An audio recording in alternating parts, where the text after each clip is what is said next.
이야기가 적혀 있어요. 모략을 탄 포도주를 주었으나. 여기서 말하는 모략은 마취제 같은 거예요. 고통을 느끼지 못하는 거. 받지 아니했다. 우리는 왜 안 받는지 알죠?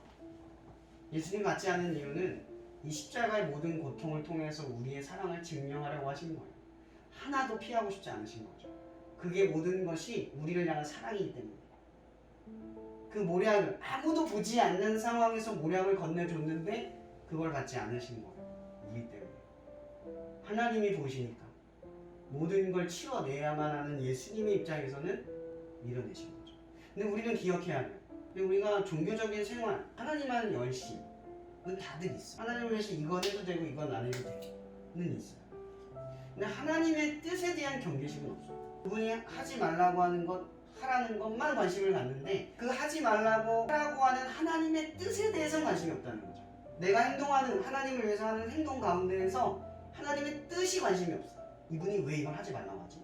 왜 하나님이 이걸 느끼게 하셨을까? 왜 나는 여기 있는 걸까? 나는 왜 이걸 해야 하는 걸까? 이게 관심이 없다. 그럼 이게 무슨 말이냐면 하나님을 위해서 살아가고 있는데 하나님의 뜻대로 살아가는 건 아니라는 거죠. 이방인이라고 하는 이 백부장, 저는 이 백부장을 주목해봤어요. 백부장은 언제부터 예수님을 지켜봤을까요? 십자가를 낼 수 없는 몸인데 어떤 상태냐면 이런 거예요.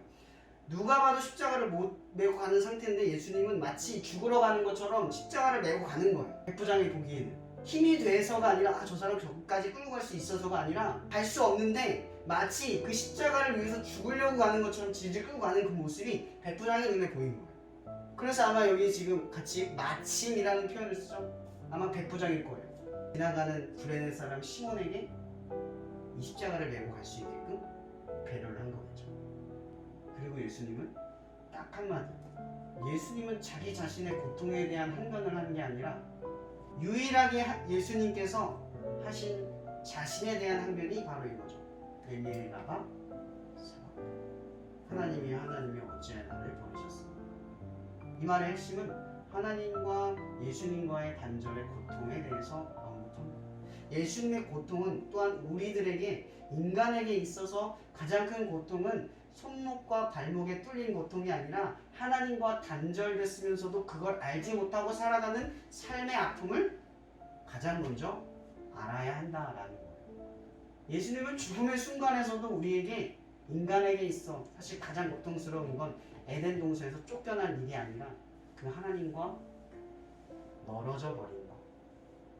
그것이 모든 고통의 시작이고 우리의 고통의 가장 큰 고통이라는 거죠. 근데 우리는 그 고통에 무감각하다는 거예요. 그리스도인들에게 가장 힘든 게 뭘까? 저는 그렇게 질문을 해요. 세상 사람들과 다른 힘듦은 뭘까? 하나님과의 단절, 하나님이 느껴지지 않는 것, 하나님 없이 살아가는 것. 그것이 그리스도인들이 이 땅에서 누리는 가장 큰 고통과 어려움이라고 생각해요. 이것을 알지 못한 채 세상의 어려움 속에서 그것만 어려움이라고 바라본다면 우리는 아직 그리스도인으로 성화되지 못합니다. 여러분들의 어려움은 사역 가운데 하나님이 느껴지지 않는 것, 일상 가운데 하나님의 채워주심이 무감각해지는 것, 사람들과 어울리고 은혜도 있고 행복한데 하나님이 떠오르지 않고 그분의 주신 감사가 내 마음을 채우지 않는 그 상태를 두려워한다라는 거죠. 예수님은 이 사건을 통해서 우리에게 그런 한마디의 외침을 주는 거예요.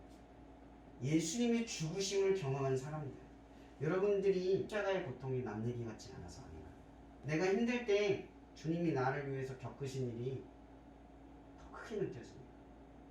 그 고난이 극복될 수 있는 거, 그죠?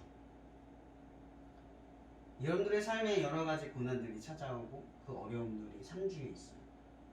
기독교인들은 그 고난과 어려움 속에서 침몰되지 않아요. 나의 힘듦을 주목하지 않아요. 왜죠? 이것이 제가 오늘 말하고 싶은 핵심. 우리에게 우리의 고난보다 큰 예수님의 고난이 있기 때문에, 우리가 겪고 있는 고난보다 예수님이 겪으셨던 고난이 컸기 때문에, 그래서 우리는 그 고난 중에 우리의 아픔과 어려움을 주목하는 게 아니라 예수님이 이 아픔 가운데에서 우리를 위해 행하신 일을 바라보게 돼요. 그럼 마찬가지로 여러분들의 고난은 여러분들에게 주어진 삶의 침몰이 아니라 그로 인하여 더욱 하나님의 일을 위해서 살아가는 명분을 따라간다는 거죠. 여러분, 그러나 우리는 예수님처럼 강하지 못해요. 고난을 극복할 힘도 없고 우울감을 이겨낼 힘도 없어요. 하지만 딱 하나, 이런 예수님께서 십자가로 나아가 죽음을 맞이하기까지 하셨던 일은 뭘까요? 여러분, 고난을 맞이하는 그리스도인의 자세는 고난을 극복하기 위한 지혜와 능력이 아니라 고난을 묵묵히 이겨내는 것. 그렇게 십자가의 죽음 앞에서 하나님의 영광을 드러내셨듯 그 고난의 끝에 내가 할 수 없었다, 하나님이 하셨다. 예수님을 부활하셨듯이 우리의 삶에 이러한 기적을 드러내는 것. 고난을 대하는 그리스도인의 대처. 그것은 바로 묵묵히 걸어가는 것. 기도하겠습니다. 사랑해 주님, 오늘도 우리는 우리의 삶의 곳곳마다 여러 가지 어려움과 고난 앞에 우리가 처함을 느낍니다. 그럴 때마다 우리는 우리의 자신의 아픔과 어려움을 바라보느라 주변 사람들의 고통과 어려움을 결코 바라보지 못하는 우리의 죄가 있습니다. 하나님, 우리가 우리의 삶의 어려움에 주목할 수 없는 건 우리의 아픔보다 더 크신 예수님의 고난이 우리의 마음속 깊이 새겨져 있고 그때마다 우리를 일깨우기 때문입니다. 주께서 십자가에 매달려 죽으심에 이르기까지 어떠한 권능과 능력을 행하지 않고서도 하나님의 뜻을 이루시고 그로 인하여 우리를 구원하신 하나님의 섭리를 우리는 기억합니다.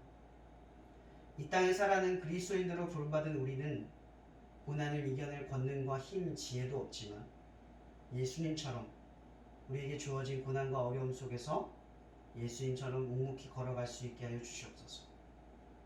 그렇게 예수의 부활을 통해서 우리를 구원하신 것처럼 우리의 삶을 통하여서 하나님의 뜻을 이루어낼 수 있게 하여 주옵소서.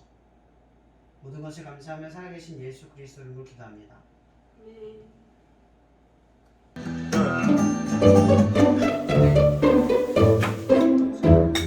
야, 너 이거 고급이야. 광고처럼 해봐. 아싸, 니 들었다.